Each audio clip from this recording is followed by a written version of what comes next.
Boa noite, sejam bem-vindos, bem-vindas à Biblioteca Mário de Andrade. Esse evento, eu sou a Daura, coordenadora da Universidade do Livro. A Universidade do Livro, ela é o braço educacional e de formação técnica da Fundação Editora da Unesp. Essa série, ela conta com a parceria com a ACI, Assessoria de Comunicação e Imprensa da Unesp, e da Biblioteca Mário de Andrade, que nos cede o auditório. Essa série ela tem como objetivo aproximar leitores e autores em um diálogo direto e enriquecedor.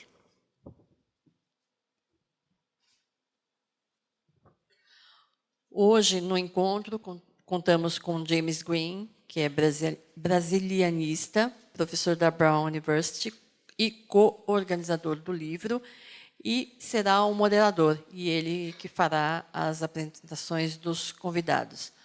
Logo após a sessão, nós teremos a sessão de autógrafos.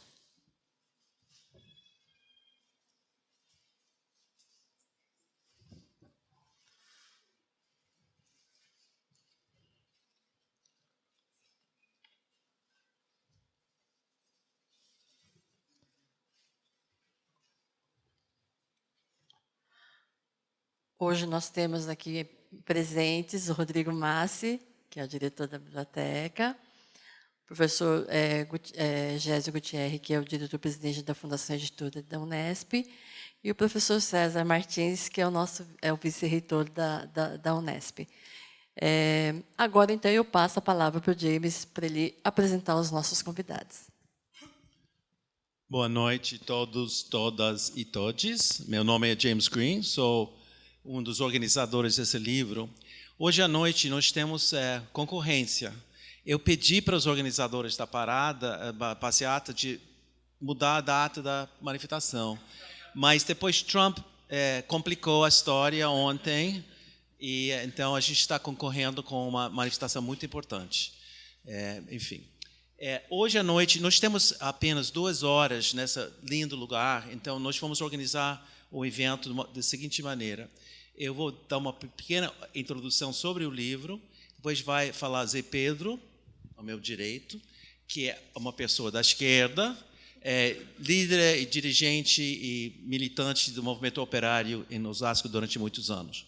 Depois nós vamos estrear aqui, no Mário de Andrade, no centro de São Paulo, a primeira área da ópera que estamos organizando, criando, baseado no livro. Então, vocês vão ter essa honra de ouvir a primeira criação baseada no livro. E depois, Marlene Zocos, que também trabalhava numa fábrica durante a ditadura militar, ela vai contar a história dela. E depois Marcos vai falar algumas palavras, e depois abrimos para uma conversa, uma bate-papo com o público, e depois a assinatura. Então, esperamos cumprir a teto de sair daqui às 9 horas da noite e que vocês saiam todos satisfeitos com o evento. Então, esse livro, Esquecer Nunca Mais, foi escrito por Lina Pena Santamini, em 2000. Ela começou a escrever em 1998, 99, e foi publicado em 2000 no Brasil. E 15 anos depois, conseguimos uma edição em inglês do livro, com o epílogo de Marcos, contando a história dele na prisão, e depois uma introdução que eu tinha escrito para o livro. E eu tenho a grande honra, e foi muito, muito prestigiado, de ser cedido a possibilidade de publicar esse livro em português pela editora da Unesp. Eu quero agradecer ao Gésio Gutierrez, que é o chefe editorial, que é uma grande pessoa que tem segurado essa editora ao longo dos anos. Cadê ele? Eu não estou vendo ele. Exatamente. E eu quero te agradecer pelo coração, de todo o apoio que você, a confiança que você tem em mim, realmente. E toda a equipe que ajudou na preparação do livro. Não vou mencionar todos os nomes para não esquecer alguém, ofender alguém. Então, Lina resolveu fazer esse livro quando ela estava assistindo à televisão, quando Fernando Henrique Cardoso estava dizendo: vamos virar a página, esquecer o passado e pensar só no futuro. E ela ficou revoltada, pensando: como que eu vou esquecer o passado se meu filho foi preso e torturado e o Estado nunca perdoou ele pelos crimes que eles cometeram contra ele? Então, ela resolveu escrever esse livro sobre a vida do seu filho. Marcos nasceu no Rio de Janeiro, foi seminarista, depois ele resolveu ir para a universidade, ser geólogo, entrou no movimento estudantil nos anos 60, no Rio, começou a militar na Ação Popular, uma organização da esquerda, e em 67 foi obrigado a sair do Rio para São Paulo por uma onda de repressão contra a organização. E depois de um tempo em São Paulo, trabalhando, a organização dele, em diálogo com ele, e outros companheiros da organização, resolveram ir para a fábrica, integrar na produção, era uma expressão da época, e trabalhar com os trabalhadores sobre a realidade brasileira, com a ideia de incentivar a organização e mobilização dos trabalhadores contra a ditadura militar. Ele, em 70, por pedido de uma pessoa, ele encontrou alguém para ajudar essa pessoa a se esconder e foi preso pela polícia e passou 9 meses na prisão. A família se mobilizou, a família da classe média, com contatos no Rio. Mesmo assim, foi muito difícil saber o paradeiro dele e encontrá-lo e depois ajudar a tirar ele da prisão. Quando ele sai da prisão em 71, ele soube que seria preso de novo com outro processo, então a família convenceu ele a ir para os Estados Unidos, onde ele imediatamente organizou um comitê de solidariedade com o Brasil, comitê contra a repressão no Brasil, porque o Médici, o terceiro general-presidente, foi para a Casa Branca ao convite de Nixon em dezembro de 71 e houve uma pequena manifestação, um evento frente da Casa Branca denunciando tortura e repressão no Brasil. Depois, em 75, foi para a Europa para trabalhar com a Igreja Mundial e depois trabalhou na África com Paulo Freire durante vários anos e voltou em 79. Ele chegou um pouco antes da anistia, mas como parte das pessoas que foram anistiadas e podiam voltar para o Brasil. E tem uma longa, linda história de militância até hoje. Então, esse livro é uma homenagem a Lina e a seu valor como uma mulher batalhadora e a sua família, as suas filhas, e que ajudaram a libertação de Marcos, a mãe, o ex-marido. Foi uma esforço coletivo muito importante. E eu acho que nada mais que agora é importante lembrar as histórias do passado, da ditadura militar, para nunca mais acontecer esse tipo de terror no Brasil. E, infelizmente, como está sendo visível hoje em dia, estamos ameaçados de novo com a possibilidade de golpes de Estado e o ascenso da extrema-direita de novo. Então, hoje à noite é uma oportunidade de conhecer um pouco do livro e as personagens que estão dentro dele. Então, primeiro eu vou passar a palavra para o Zé Pedro, que vai falar um pouco.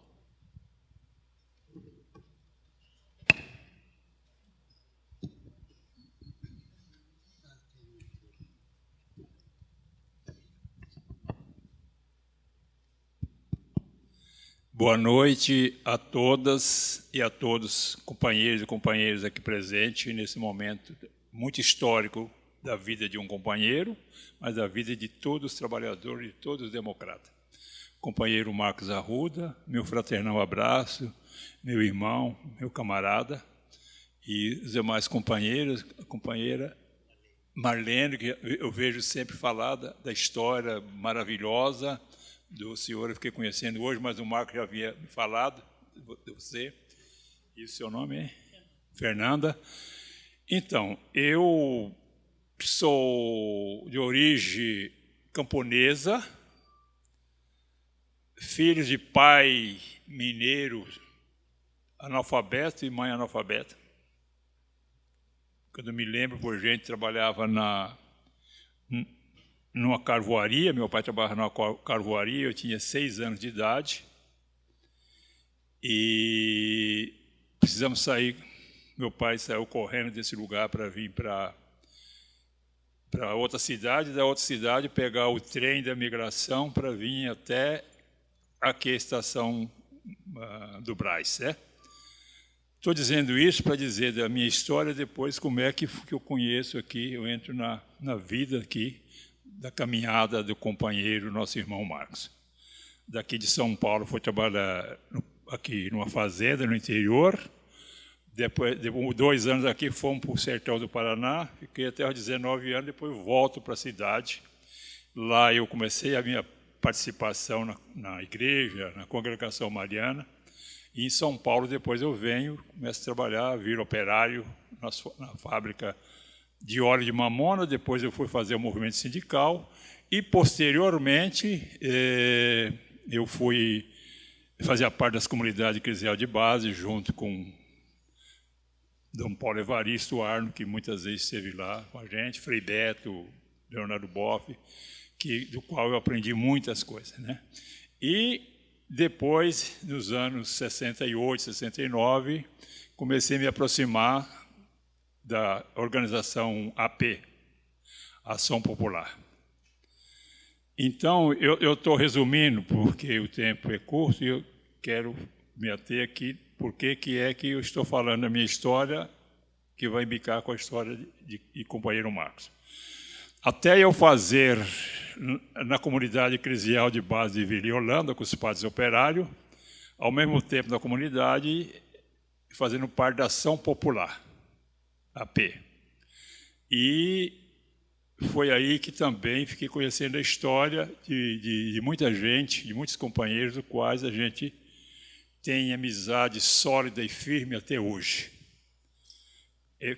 Aquela questão da AP, foi aquela passagem que teve, aquela história que a gente teve, ela não existe mais, mas ela deixou na gente uma solidificação, uma amizade verdadeira, pura, né? Porque a nossa amizade nasceu num momento difícil, né? Muito difícil, que era o tempo da ditadura militar. E daí eu conheci, o padre operário trouxe para falar com a gente lá na comunidade, eu era o coordenador leigo da comunidade, uma pessoa que muita gente conhece, vocês conhecem, que é o companheiro Manuel da Conceição. Aí ele ficou lá e nós levava ele para fazer os núcleos de base, ele falar a história do movimento sindical que ele fazia lá no norte, no nordeste. E nesse mesmo período que Manuel da Conceição estava lá com a gente, ele morava numa casinha que a comunidade e os padres adquiriram, onde eles moravam, que era um padre operário, padre que trabalhava na empresa como a gente e fazia a pregação espiritual da questão da religião, do evangelho, aplicado na vida da gente. Reunia a gente, a família, e depois a gente fazia a discussão dos núcleos dentro daquele prisma do evangelho, e eles animando a gente naquela situação. E aí o Manuel era levado para falar um pouco da vida do camponês, porque tinha muita gente lá que morava, como eu, que tinha vindo do campo. E numa dessas aí, já em 75 isso aí novamente a equipe do Fleury pegou Manuel da Conceição lá na casa do padre, foi a última prisão que ele teve. Aí ele vai para a Europa, através de um trabalho que muitos de vocês fizeram, junto com a Igreja Católica, junto com o padre, com o cardeal, ele foi viver na Suíça. Aí, e eu comecei a fazer aquela luta que a companheirada fazia, porque o Sindicato de Osasco havia sofrido uma intervenção lá com o Ibrahim nos anos 70, 68, mais especificamente, e eu surgi, e a principal liderança de lá da cidade, que foi presidente do sindicato, Zé Ibrahim, eu não a conhecia antes.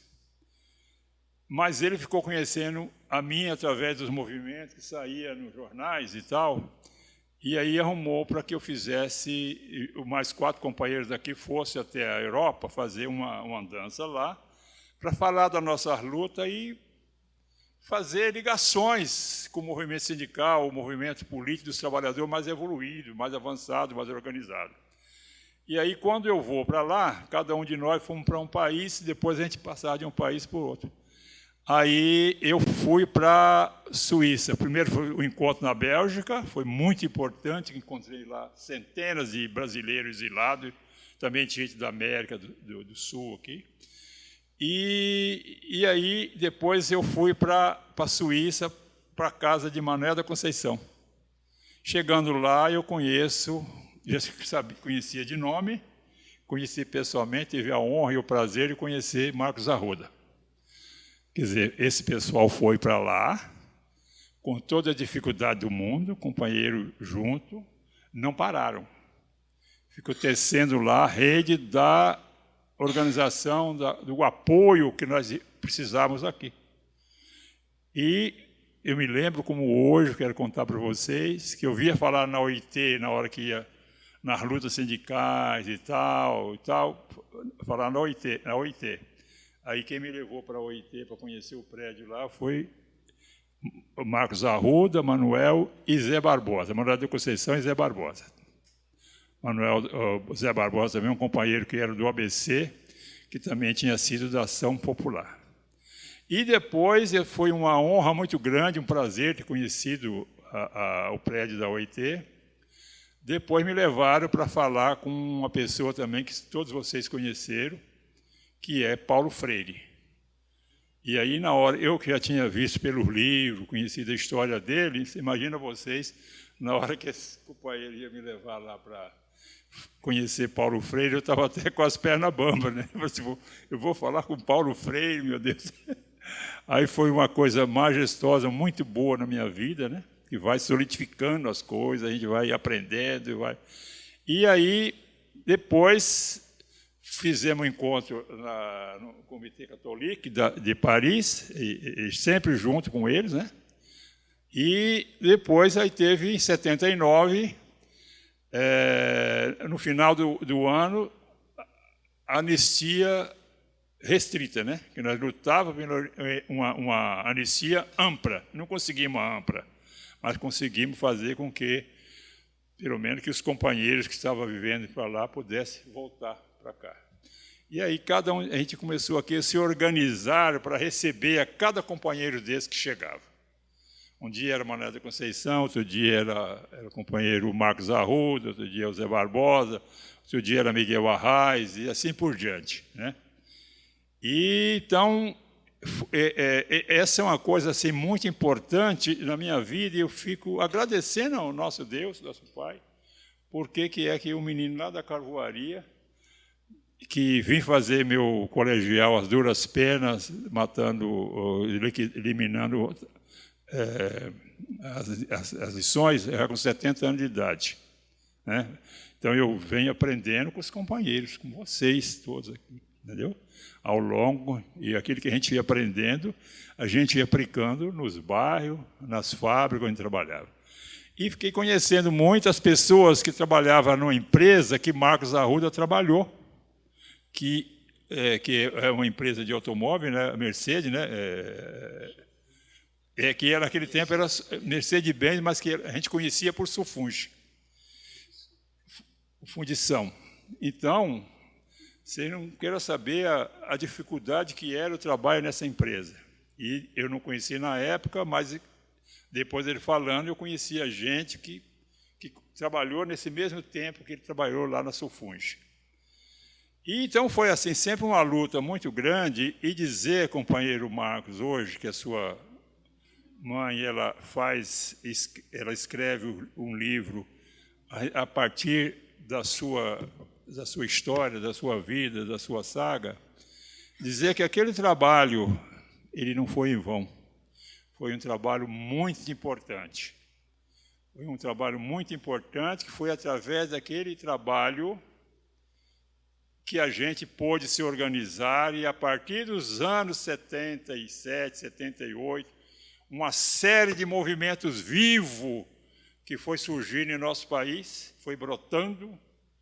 Eram as comunidades eclesiais de base, eram as pastorais, e várias pastorais operárias, pastoral da juventude, pastoral carcerária, tudo da igreja.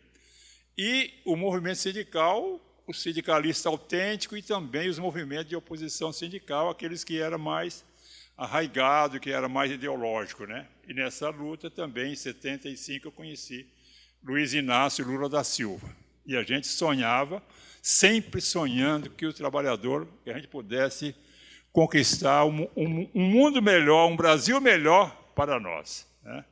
E a gente ia reivindicando. E aí, só para encerrar, que a história é muito longa, né? Tem um momento que eu, fazendo parte da Comissão Salarial em 1978,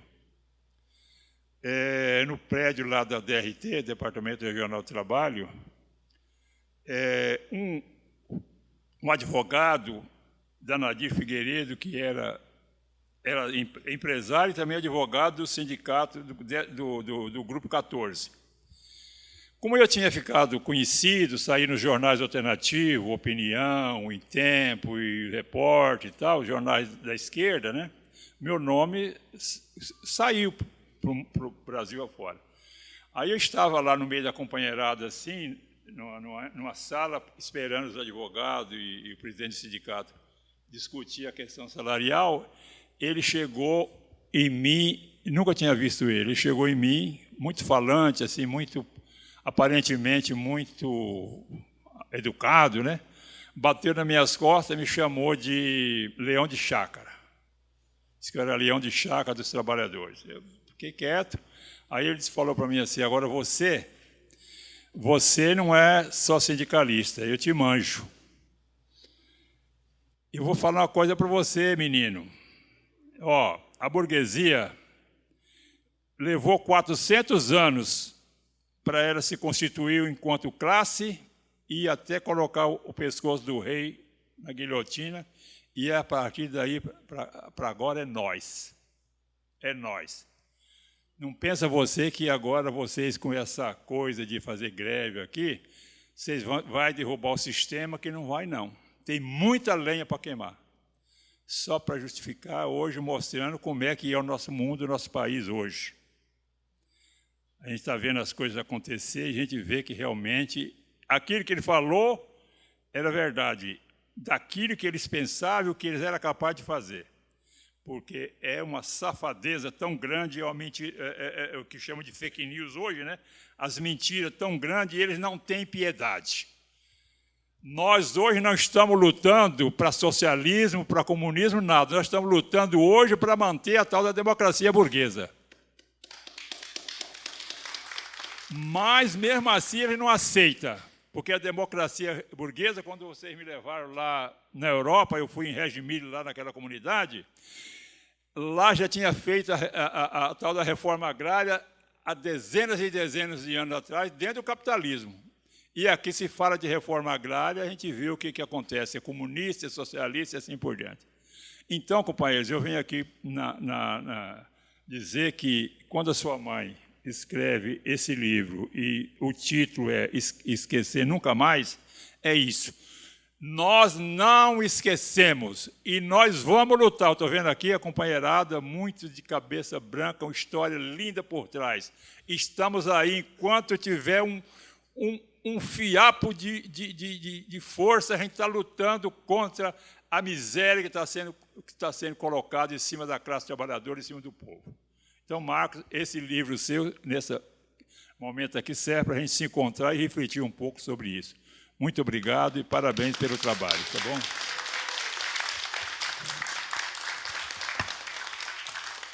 Eu lamento que a gente não pode ter um evento muito longo hoje, porque realmente a gente tem que sair às 9 da noite, então vou ser um pouco chato nessa questão do horário.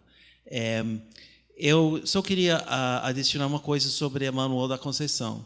Eu conheci Marcos em 73, e a primeira tarefa que ele me deu era de conseguir assinaturas para uma abaixo-assinada para a libertação do Manuel da Conceição.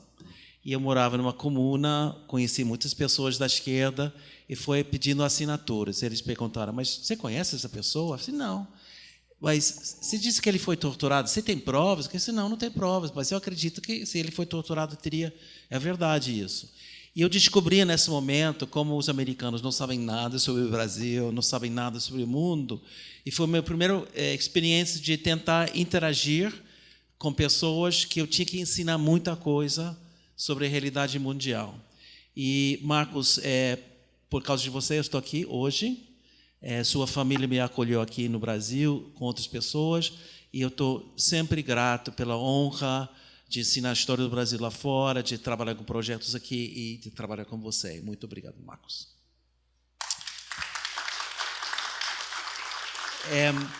Hoje à noite eu vou passar a palavra para a Fernanda Maia, que é uma compositora, música, libretista, uma pessoa fabulosa, que ela vai explicar tudo.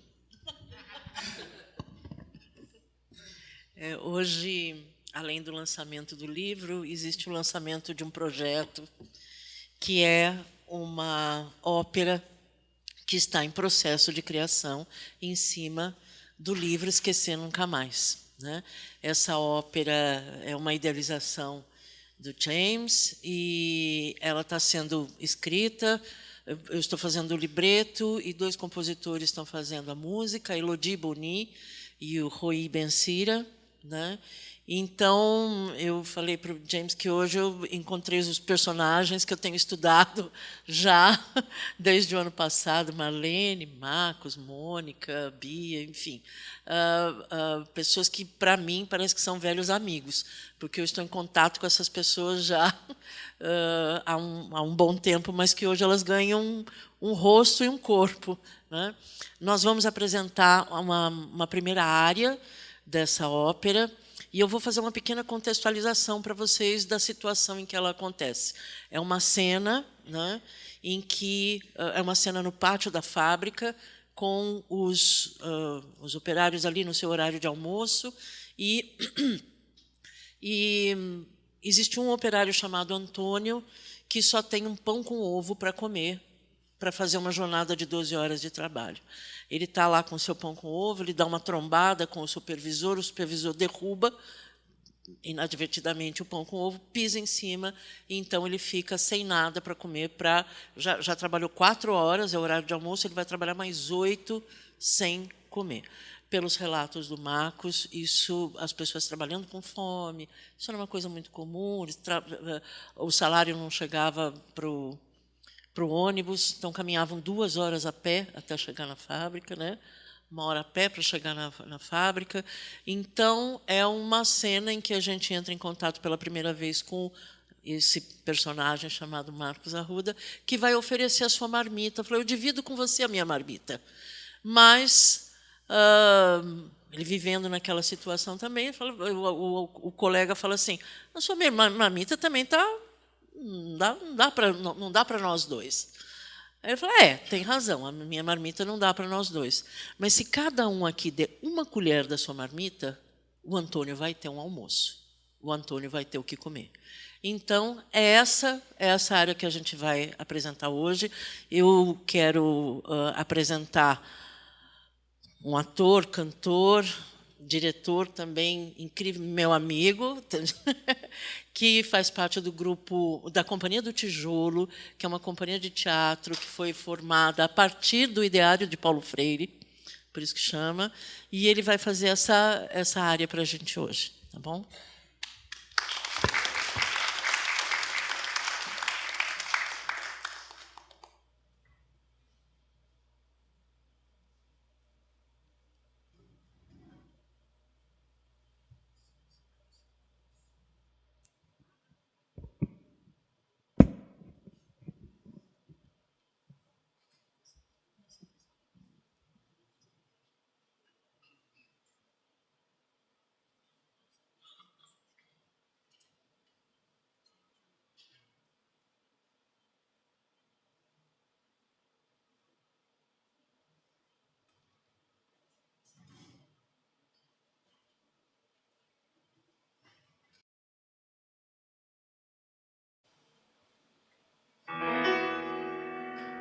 uma colher. Se cada um pegar uma colher, Antônio vai ter o que comer. Uma colher, temos pouco, mas o que é nosso se divide. Uma colher. Se um tem muito mais do que pode gastar, é porque Antônio não tem o mínimo pra viver.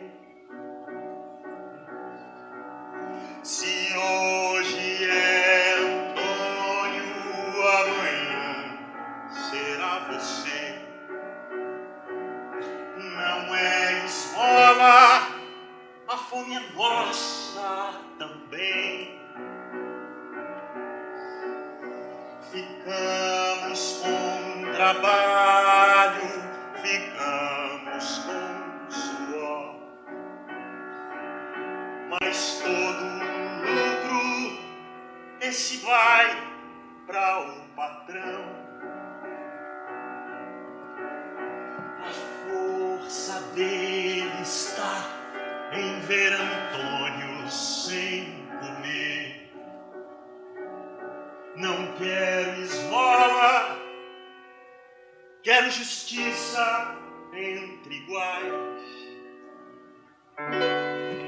Uma colher de comida é só o que eu peço, para que nosso irmão possa se alimentar. Uma colher da comida de cada um, porque hoje Antônio vai comer.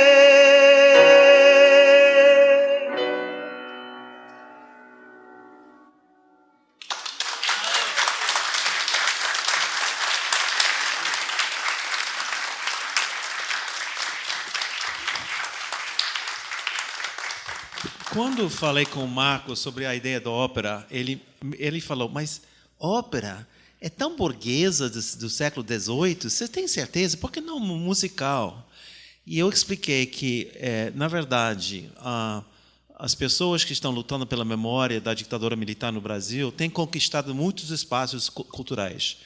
Muitas peças, livros, poesias, musicais, inclusive um que foi feito recentemente sobre Herbert Daniel. Mas ópera é uma área de que não há esse tipo de diálogo. Então, é uma oportunidade de falar com o público em geral, encher o saco um pouco das pessoas que vão para a ópera que não talvez tenham essa visão sobre o mundo, e realmente tentar manter esse debate, não somente aqui no Brasil, mas internacionalmente, sobre o que foi o passado da ditadura militar, o que é a construção de democracia que estamos lutando para fazer aqui no Brasil.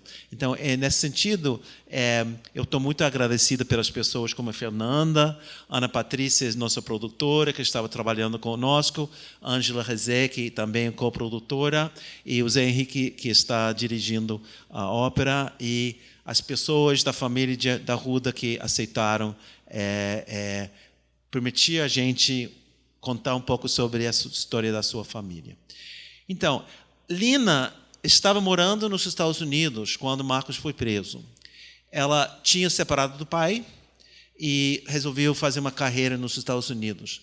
E quando ela soube da prisão do filho, primeiro filho da família, os outros disseram, não, fica lá, ganha dinheiro, envia esse dinheiro que a gente está precisando muito para pagar as despesas aqui no Brasil para resolver essa questão. Então, ela manteve trabalho em Washington, foi muito difícil para ela ficar longe da família, e teve esse contato através das cartas. Ela colecionou e guardou todas as cartas, e as cartas são a base do livro que ela escreveu. Então, é uma história não somente dela, mas a sua família, a Dona Maria, a sua mãe, o ex-marido e os filhos que se mobilizaram, entre outras pessoas, para a libertação de Marcos. Então, parte dessa história é com nossa querida companheira Marlene, e ela vai falar agora.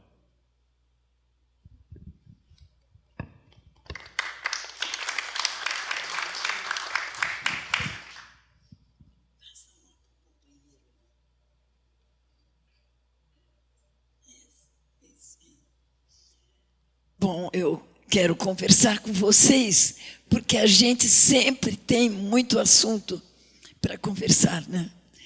Mas vou procurar me organizar para não demorar muito. Primeiro assunto, falar da importância dos trabalhadores, e aqui o senhor representa uma grande parte dos trabalhadores do campo, que, unidos aos trabalhadores daqui da cidade e das indústrias, podem transformar o mundo. Eu queria, o senhor tem aí a revista, né? Eu queria que o senhor abrisse na primeira página. Aqui tem desculpa que eu estou muito rouca, né? Aqui na primeira página, quero convidar vocês a olhar. Se alguém não tem a revista, fale ali com a Rosemary, levante a mão, que ela entrega, distribui para vocês, que é uma distribuição gratuita. É gratuita, a gente não vai cobrar nada, nem exige nada. O que eu quero destacar aqui é como os trabalhadores têm um poder imenso.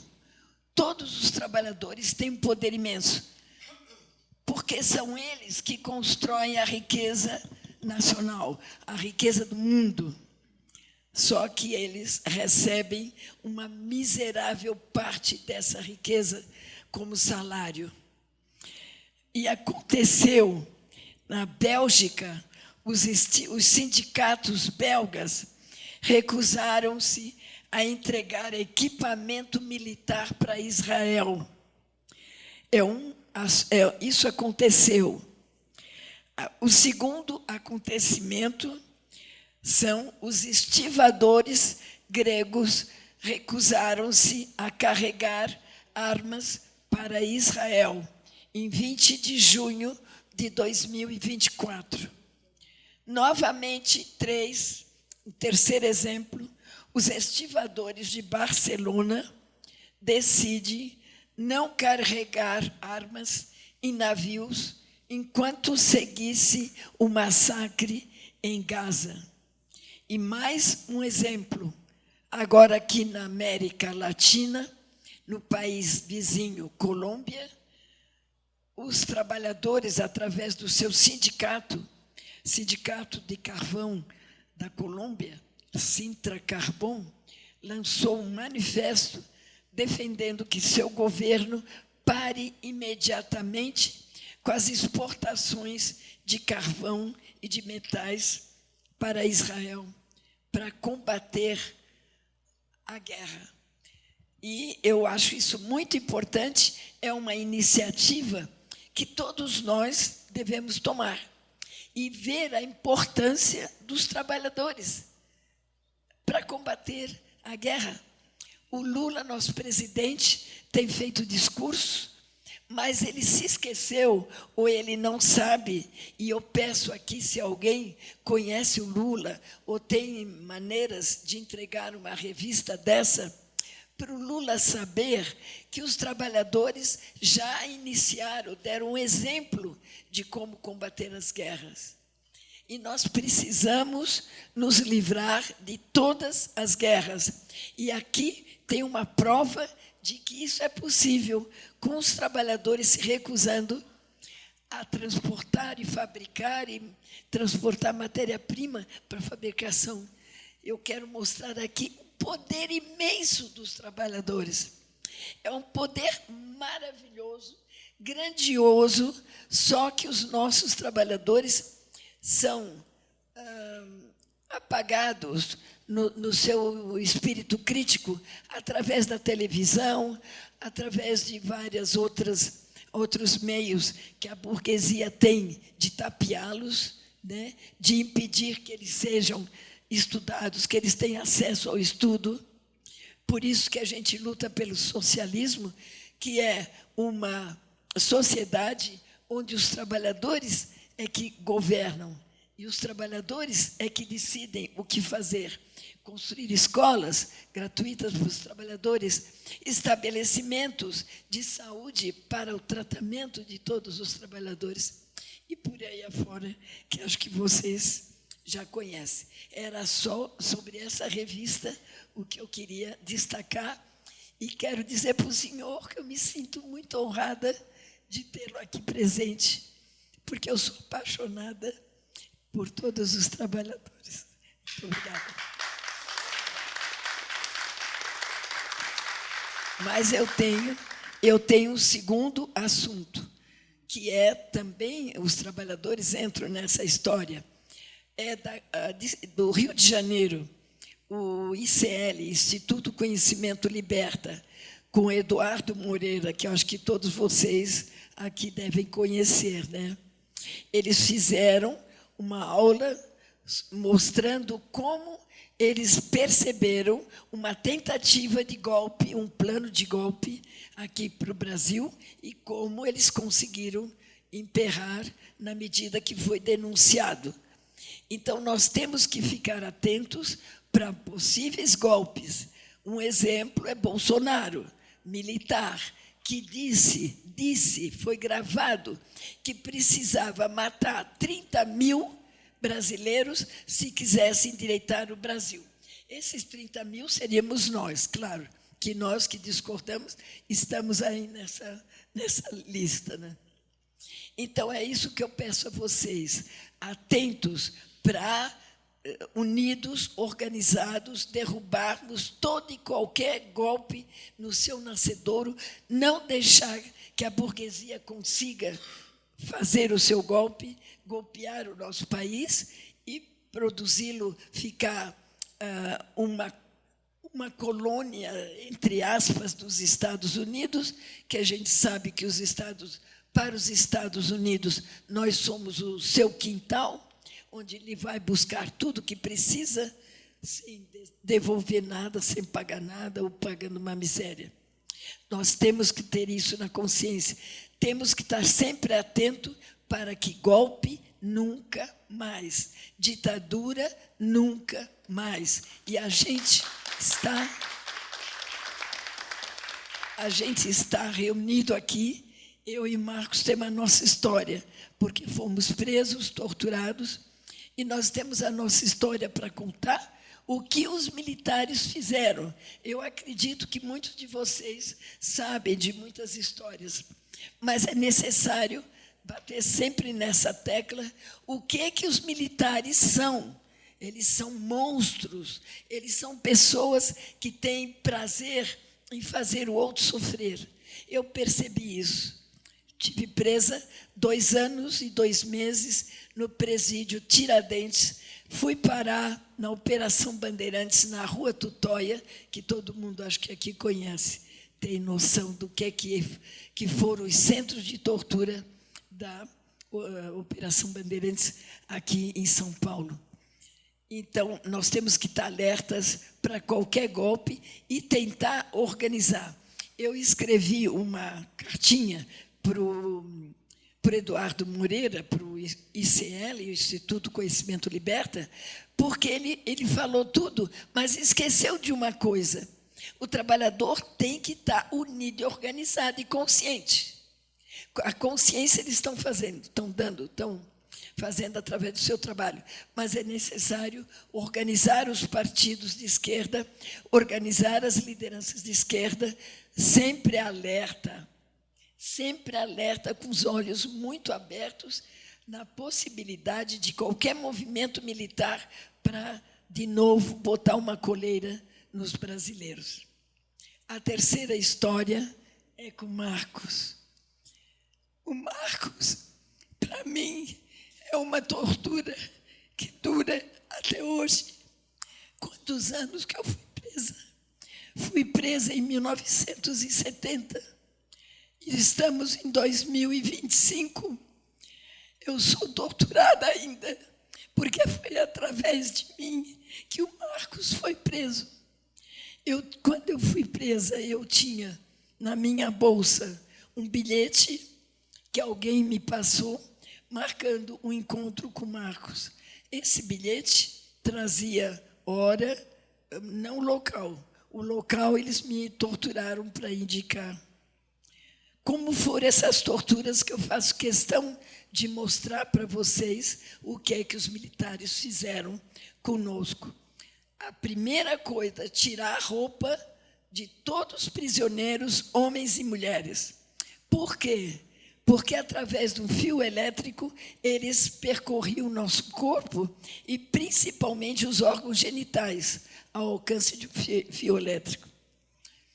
Vou contar um acontecido com o namorado de uma prisioneira que eu conheci na cadeia. O namorado dela fizeram a seguinte tortura. Colocaram a cabeça do pênis dele num bocal de lâmpada, onde a gente coloca a lâmpada para acender a luz, que vocês sabem o que é, né? Eles colocaram o pênis dele ali e deram choques, tantos choques, que ele ficou com o pênis todo enferidado. Depois as feridas secaram e ele não podia nem urinar. A urina não saía, porque tapou o canal da urina. Isso foi uma, né? Mas os casos são muitos. Comigo, assim que eu cheguei, foi mostrar a mão para uma palmatória. Era uma palmatória deste tamanho, a espessura dela era de 3 dedos, e estava escrito ali naquela pedaço de madeira: os prisioneiros se cagam nas torturas. Era isso que estava escrito ali. O poder dessa palmatória era muito grande. Eles mandavam a gente mostrar a mão, uma outra, mandavam esticar bem o dedo. Se eu fizesse assim, eu às vezes fazia assim, mandava esticar para não quebrar os dedos. Não sei que diferença fazia, mas eu estiquei para preservar meus dedos, e assim eu fui durante horas recebendo aquelas palmatórias, até que houve uma hemorragia subcutânea em todos os 2 braços, e eu fiquei quase até o cotovelo, tudo roxo, foi aumentando durante aquele suplício. Feito isso, já estava tudo estourado, eles me fizeram subir numa plataforma para baterem com aquela palmatória nos pés. A mesma coisa, um pé e depois outro. A mesma coisa aconteceu com as mãos. Houve uma hemorragia também subcutânea, e até na metade da canela ficou tudo roxo durante muitas horas. Aí eles pararam com aquilo, me puseram numa cadeira de dragão. O que é a cadeira do dragão?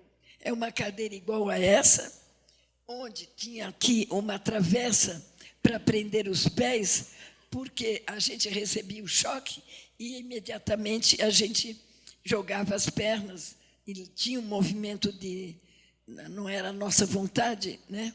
Era fora da nossa vontade, então eles amarravam para que a gente não pudesse se debater. A mão também ficava amarrada com correias de couro, e os pés também, né? E o assento, ainda mais esse detalhe, o assento era de metal, e eles botavam água para potencializar os choques que a gente recebia. E assim foi durante muitas horas, choque nos ouvidos, nos olhos, na boca.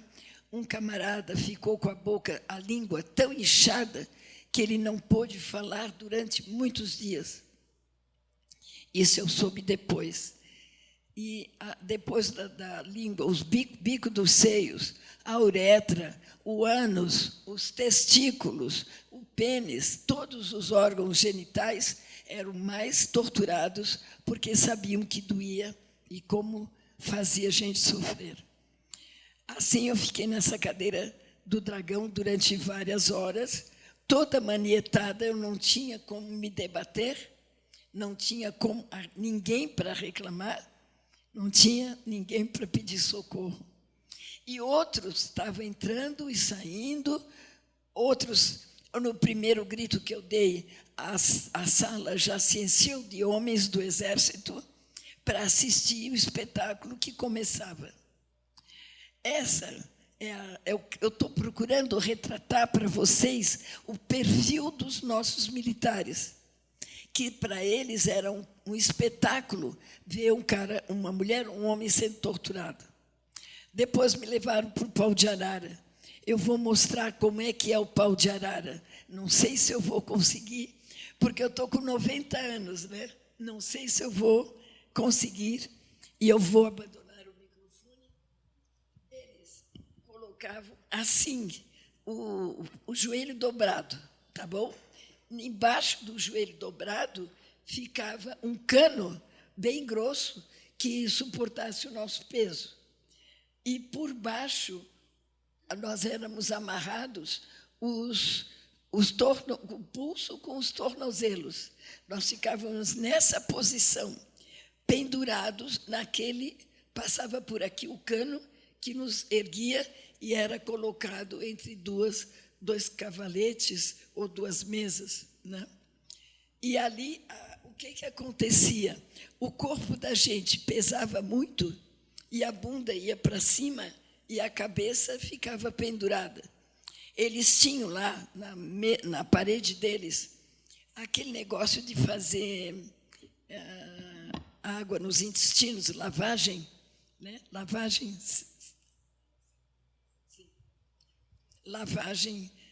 cervical, intestinal, desculpe, e aquilo eles botavam no nariz da gente para a gente se afogar e perder a noção das coisas, e assim era. Até que, finalmente, me levaram. Tinha um bilhete na bolsa, na minha bolsa era o bilhete de encontro do Marcos, e eles queriam a todo momento que eu respondesse onde seria esse encontro. E eu não resisti à tortura, e essa é a grande dor que eu sinto até hoje. O Marcos não quer que eu sofra, ele faz de tudo para dizer para mim que eu não sou a responsável. Os responsáveis foram os militares que nos torturaram. Mas eu me sinto, assim, para mim é doloroso até hoje. Falar, não tem problema falar, né? Não é orgulho, é que eu quero contar a que ponto o prisioneiro chega, né? A que ponto de desânimo, o que nós sofremos, o que nós passamos psicologicamente durante as torturas. A gente não estava acostumado a ficar nua. Eu nunca, eu me criei na praia. Eu nasci na beira da praia, ia tomar banho de mar, mas vestidinha com um calção maiô. Nunca tinha ficado nua perante tantos homens. E o que é que os militares fizeram? Era isso que eu queria relatar para vocês, né? E que vocês todos saibam quem são os militares, e eu acho que vocês já sabem de muita coisa, né? Eu não preciso estar insistindo nisso. Tá bom? Obrigada pela atenção.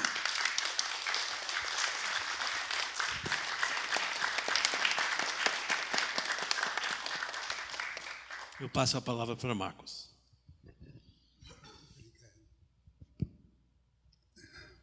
Boa noite, todo mundo. Alegria ter vocês aqui. Eu tenho um pouco de tremor por causa do Parkinson, mas estou aqui para compartilhar com vocês esse momento que, para mim, é muito importante. Trata-se de retomar na memória os sofrimentos, as torturas e as perseguições sofridas por nós que resistimos à ditadura e lutávamos por um Brasil livre, decente e democrático, uma mensagem que a gente precisa também para o momento atual, onde há novas tentativas de criar golpes e ditaduras, como disseram os companheiros. Então, a gente está trazendo de volta a memória e dizendo: não aceitamos impunidade. Cada um de nós que fala, cada uma que fala e denuncia e conta a sua história, já está denunciando e punindo os criminosos. Eu sinto que não dá para falar dos militares todos, como a Marlene fez, porque há os militares que, justamente por resistir, foram punidos, foram expulsos, alguns foram violentados também, né? Mas trata-se dessa elite militar que promoveu o golpe, que se aliou e conspirou com o governo americano da época e continuam conspirando agora, né? O que era o warfare com armas, hoje é lawfare com leis, né? Controlar a mídia, controlar o Congresso, controlar, se possível, o judiciário, para impedir que a democracia funcione de verdade, né? Então, é sobre isso o livro e o lançamento da segunda edição desse livro. Eu sinto que o Brasil está vivendo uma situação crítica, dramática, em 3 campos especialmente. Um que é o campo das desigualdades em geral, sobretudo as desigualdades sociais. E eu muitas vezes sou inquirido sobre o que me motiva, o que fez com que eu fosse trabalhar numa fábrica sabendo os riscos que eu ia correr, né? E pesquisando no meu coração o que podia ser uma mensagem simples e forte que expressa o sentido da minha vida e das minhas ações e compromissos, eu encontro essa palavra, humanizar. Acho que ela é o sentido mais essencial da minha luta, da nossa luta. E eu acho que nós estamos vivendo um tempo de desumanização, né? O que nós estamos vendo é isso, é a negação do direito de ser humanos, né? E essa negação que inclui o bloqueio aos direitos, à vida, ao trabalho, a toda uma existência decente e humana, né? Tudo isso não é para estar ao alcance da maioria dos nossos povos. Então, trata-se de um sistema que não deu certo e que precisa ser substituído. O segundo elemento que eu sinto que comprime e impede os direitos de promoverem a humanidade de nós todos e todas é o conhecimento, é a educação, é o direito a desenvolver a nossa consciência num sentido cada vez mais crítico e criativo, construtivo. E isso aí é o campo de nós que temos mais escolaridade e que, ao mesmo tempo, estamos revoltados com todo esse processo, né, que ideologiza cada vez mais o povo, as massas, com mentiras, com falsidades e com alienação. E a terceira, que me parece muito importante, é a decadência da espiritualidade, é a perda de sentido para a vida que nós somos induzidos a sofrer, não é? Vivendo numa sociedade como a nossa. Então, um livro como o que a minha mãe teve a coragem de escrever, não é? Pode servir ao mostrar a estrutura, as instituições e as relações. Ela está fazendo essa denúncia, e o título é muito sugestivo nesse sentido. esquecer nunca mais. Não é? Então, para nós, memória, justiça, verdade, reparação e democracia são as palavras de algumas dessas organizações que estão aqui apoiando esse nosso evento e os outros que nós estamos fazendo. Né? Então, de tudo isso, resta eu afirmar que nós temos esse convite que o Zé Pedro fez há pouco, de continuarmos a resistir, né, que nós continuemos a construir um novo país, que nós não nos quedemos, não fiquemos só no campo da denúncia, mas que a gente já esteja construindo com o nosso exemplo, com a nossa consciência ativa, esperança ativa, né, construindo as alternativas. Por isso, eu tenho dedicado grande parte da minha vida profissional à promoção da economia solidária, de uma economia da partilha. E aí eu termino com essa referência ao texto da ópera que nós ouvimos há pouco, da Fernanda e companheiros da equipe, que é esse: compartilhar já é uma nova forma de dizer outro mundo é possível, outro ser humano é possível. Não basta dizer, e isso é bom que o Lula se lembre, ele faz magníficos discursos, mas a prática de governo está muito aquém do que nós precisamos hoje.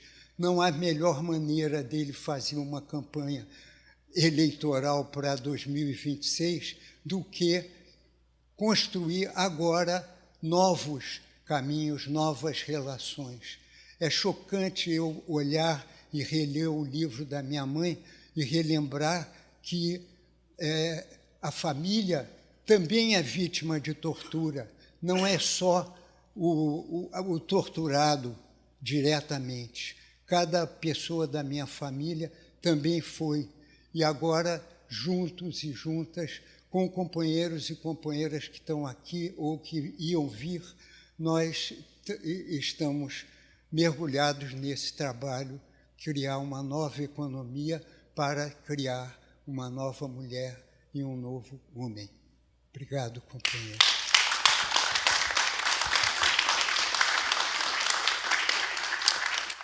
Nós temos algum tempinho para perguntas e respostas, e vou usar a metodologia que aprendi do movimento estudantil, de pegar três, sei lá, mundo acadêmico, pegar 3 perguntas e vamos ver se podemos responder essas 3 perguntas, e depois, se tiver tempo, a gente faz a segunda ronda. Então, uma pessoa, quem mais para inscrever? Tem mais uma pessoa que quer se inscrever? Então, por favor.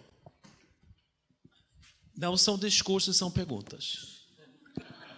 Outra coisa do movimento estudantil, né? Boa noite, professor. Boa noite, Marcos. Boa noite, pai. Boa noite, companheiros e companheiras.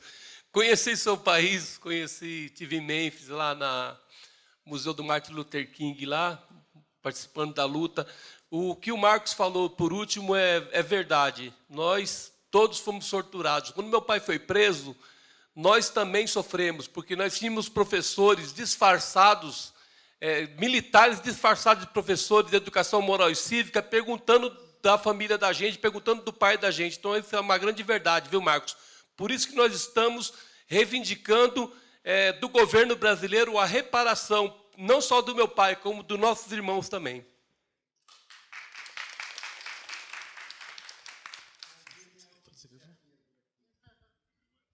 Se alguém quer falar, por favor.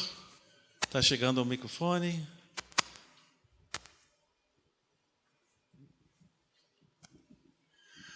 Oi, boa noite. Eu sou Ivan Seixas e fui agraciado com esse encontro aqui, né, com o Zé Pedro, companheiro de lutas sindicais, né, o Jimmy, né, não é James, é Jimmy Green, querido companheiro, querido militante, e a nossa querida chinesa, como a gente chamava, a Marlene Socas. A Marlene era a nossa dentista lá no presídio Tiradentes. Foi colega... Oi? Eu sou o Ivan Seixas, filho da Fanny. Filho da Fanny, que foi tua colega de cela, porra. Minhas irmãs também. Então, assim, eu estou muito feliz. Eu nunca cheguei a conhecer o Marcos, estou conhecendo hoje aqui, mais um companheiro para a gente. E eu tenho assim, a felicidade de estar aqui junto, inclusive com o pessoal da Companhia do Tijolo, que aquele cara que cantou ali, ele foi o Lorca na outra, né, companheira? Então, assim, para mim é uma grata satisfação estar aqui com vocês. Eu não tenho pergunta, mas eu só queria dizer que estamos juntos na luta contra a ditadura e contra o imperialismo. Mais do que nunca, as nossas palavras de ordem da luta contra a ditadura estão vivas e presentes e atuais. Abaixo a ditadura, fora o imperialismo. Eu acho que hoje, mais do que nunca, isso está evidente. Muito obrigado, um grande abraço. Para quem conhece meus outros trabalhos, por causa do Ivan Seixas, uma entrevista que eu fiz com ele para o meu livro Apesar de Vocês, Oposição à Ditadura Militar Brasileira, para saber a influência, o efeito da Anistia Internacional nos presos políticos no Brasil, me contou uma série de histórias que me levou à curiosidade e comecei a pesquisar sobre homossexualidade à esquerda, que me levou ao livro de Herbert Daniel. Então, Ivan, mais uma vez, muito obrigado pelas pistas maravilhosas que me deu para abrir esse caminho para esse livro que eu escrevi depois. Muito obrigado. Mais uma pessoa? Mais uma. Olá, boa noite. Eu sou Rose. Estou muito feliz de estar aqui e me emociono porque eu acho que eu não vivi a ditadura, mas a gente vive ela hoje de diversas outras formas.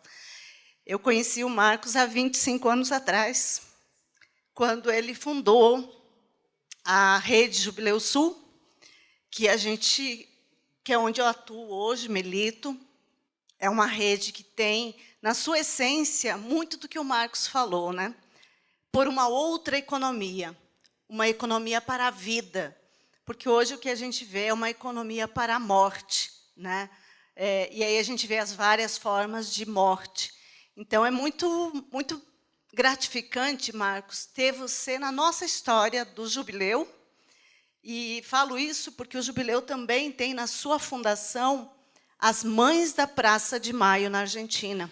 O Jubileu Sul é uma organização de América Latina e Caribe. Nós tínhamos nossa querida Norita, que faleceu há pouco tempo, há um ano atrás. Acompanha a nossa luta também o Esquivel. Enfim, então, assim, Marcos, você nos inspira, assim como Norita nos inspirou, para que essa luta contra a ditadura não seja esquecida, que a gente siga lutando por verdades. Vocês seguem sendo inspiração para nós, que estamos aqui aprendendo lado a lado com vocês. Então, não é uma pergunta, mas dizer da alegria de estar aqui hoje e de ter você na nossa vida, no nosso caminho, nos inspirando, assim como tantos e tantas Marlenes, Marcos, Zé Paulos e tantas outras pessoas que lutaram e seguem lutando e nos inspirando. Então, só gratidão mesmo aqui por estar aqui. Obrigada. Marlene pediu a palavra. Eu vou fechar o evento com essa palavra dela, porque nós queremos dar a oportunidade para Marcos assinar livros. Ele vai dar um recado agora sobre isso, hoje Marlene vai falar, depois vamos fechar para fazer essa parte. Um minutinho só. Sim, Marcos primeiro, pode ser? Não. Você quer falar sobre isso? Não, fala. É só um detalhe. Eu quero dizer para vocês que o Ivan, amigão, nós fomos presos juntos. Eu fui presa com a mãe dele, a Fanny, e o pai do Ivan foi torturado até a morte. Ele não sobreviveu às torturas, como tantos outros, Rubens Paiva. O pai do Ivan foi torturado, um homem trabalhador, torturado até a morte. Você quer falar sobre a questão? Sim, quero sim. Só um pedido a vocês, né? Eu comecei falando do humanizar, né? E eu queria pedir desculpa para estar numa sessão de dedicatória de livro sem poder escrever direito. Então, eu vou botar o meu nome nos livros, assinar com o meu nome, mas pedir que cada uma e cada um que tiver o livro para si, que escreva a seguinte expressão que, para mim, diz o que me importa. Humanizemos o nosso infra-humano. Só isso. Humanizemos porque estamos sendo conclamados para caminhar nesse sentido. E é uma luta comum, vai além de socialismo, etc., e qualquer outro caminho. É uma luta pela humanização da humanidade, para a gente, quem sabe, um dia ser capaz de dar um salto para o que alguns autores chamam o ultra-humano. Mas nós não chegamos nem no humano ainda, com a maioria do povo sem os direitos animais básicos. Então, temos muito que trabalhar. Humanizemos o nosso infra-humano. O título do livro que eu escrevi, de uma trilogia, é Humanizar o Infra-Humano. Então, agora eu estou retomando com essa visão. Humanizemos o nosso, de cada um e de todos, infra-humano. Obrigado. Mais uma vez, eu quero agradecer à Biblioteca Mário de Andrade, à editora da Unesp, o seu editor-chefe, Gésio Gutierrez, e outras pessoas da equipe dele, que fez um livro maravilhoso. Muito bem, muito obrigado, boa noite. Boa noite. Muito obrigada, James, por mais esse evento. Obrigada a vocês convidados pela fala. Agora nós teremos a nossa sessão de autógrafos. Muito obrigada. Boa noite.